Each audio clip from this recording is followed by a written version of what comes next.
And this next fight here, we got Julia Polastri taking on Cory McKenna. This is a short notice matchup where Cory McKenna was originally going to fight Polyana Viana on this date. And I think it actually is a very similar style of matchup for Cory McKenna. It's a girl with good jiu-jitsu off of her back, dangerous on top, and has aggressive striking, but not necessarily the greatest striking. So I think that it's not a big transition for McKenna, and that gives her an advantage because she's had the full camp. And Cory McKenna's kind of been forgotten a little bit. She was the youngest female fighter ever signed to the UFC. She had some hype at one point. She went in there, she got the upset victory over Kay Hansen, got a couple other wins, but she's had injuries, she's had layoffs, and then she's had a couple of losses that have set her back a little bit, and she's coming back after a few months off where she took a long time off before coming back against Jacqueline Amorim. That fight didn't go well for her. Amorim was able to catch her early, submit her in the first round, and you know Cory McKenna, being a girl that dedicated herself to the sport as a teenager, has been fighting for years at this point and is still only in her early 20s. I think that's going to light a fire under her. I think she's going to have a really hard, good training camp, or have had one, and come in here and have a better performance. Because you know that she doesn't want to have that as a lasting memory in her head, going out there, getting submitted super quickly. And Jacqueline Amorim, that girl could submit anyone in the first round. So it's not the worst loss in the world, but you know McKenna's going to be feeling it, wanting to show off more of her skills. And I think because of the fact that that fight was so quick and she was coming back after a long layoff, we haven't really seen McKenna in a long time and seen exactly what she's improved on. I feel like we're going to see improvements from McKenna in the stand-up. I think she's going to have improved boxing.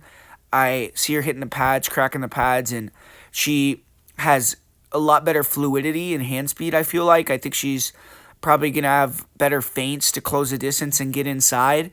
And I'm just not ready to throw in the towel on Cory McKenna. I know that a lot of people are kind of off the McKenna hype train, and she's the underdog in this fight, which I was a little bit surprised to see.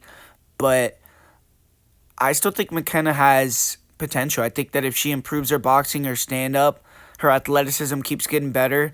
She already has the wrestling. She can get the takedowns, can grind out most girls with the top control.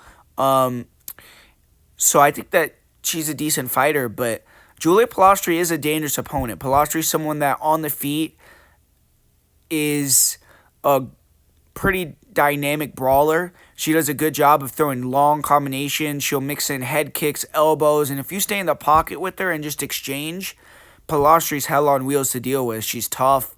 Her last fight, though, we saw where Knudsen was fainting. She was moving. She was bouncing in and out. She was using the lead leg kicks. And you could see Polastri was extremely frustrated with a fighter that wasn't staying in the pocket with her, and she couldn't really get much going in terms of the stand-up. She did get a couple of takedowns and did well on top, but I feel like in this fight, if McKenna uses her feints and is able to be mobile, I think that she's going to do a fairly decent job of not letting Polastri get off with these longer combinations.